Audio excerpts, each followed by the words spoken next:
Hi, and welcome to Deborah Smith Music Video Tutorials, Level 3, Section 6, Chord Progressions.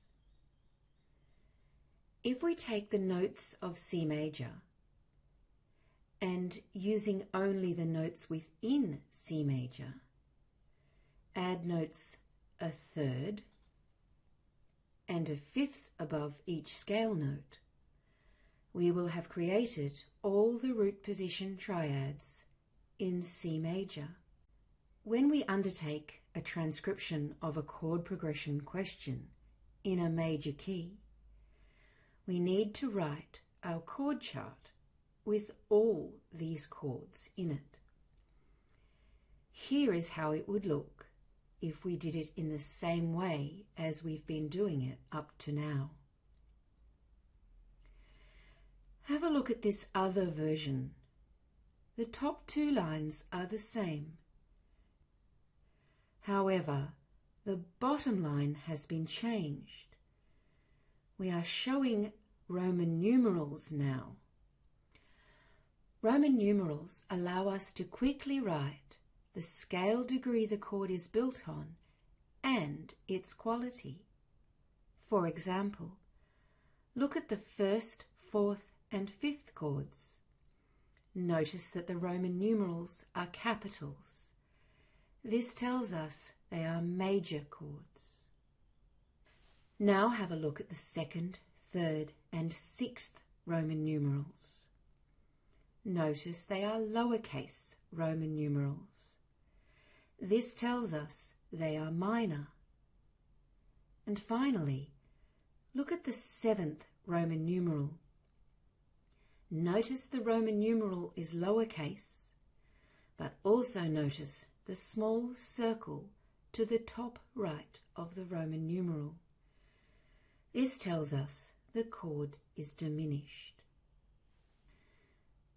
You are going to hear a chord progression several times.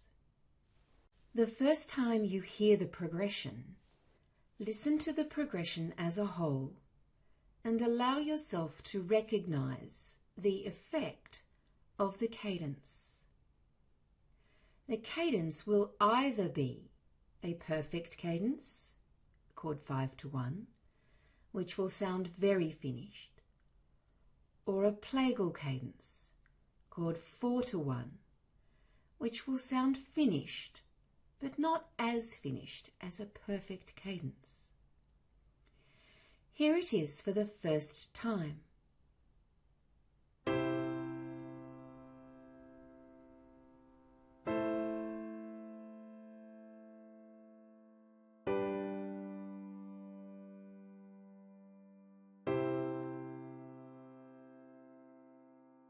Did you recognize the effect of the cadence?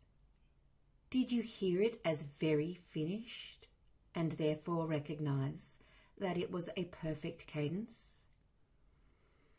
If so, you will write the fifth to the first chord in the third and fourth spaces.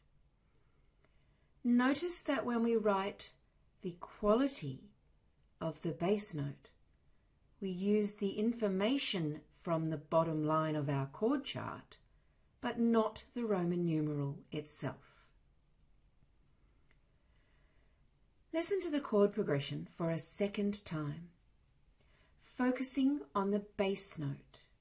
In particular, ask yourself, does the bass note go up or down, a step or a leap?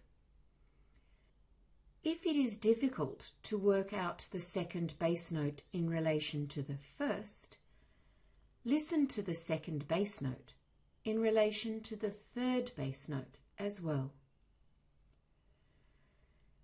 A final thing you can focus on in the second chord is the quality, and we'll talk more about that when you've listened to the progression for the second time. Here it is.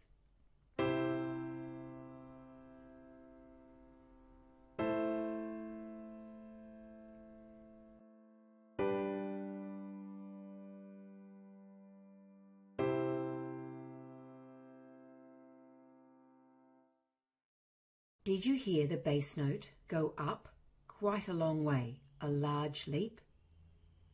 Did you recognize what happened between the second bass note and the third bass note? Did you recognize that the second bass note fell one step to the third bass note, making the second bass note La or A? During the final playing, you would check this chord using the knowledge you have about the quality of the chords found on each of these notes. For example, if you heard a minor chord in the second chord falling to a major chord one step lower, you know it has to be chord 6 to chord 5. However, if you heard a diminished triad falling to a major triad, then it has to be chord 7 falling to chord 5. But of course, the bass notes there would be a third apart and no longer a second. Please listen a final time to check your answer.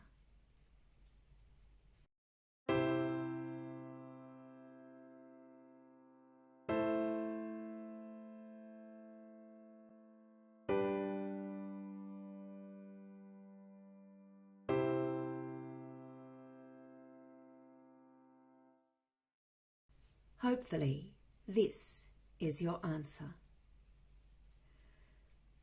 Please sing the bass notes with me after 2 beats in solfa with hand signs.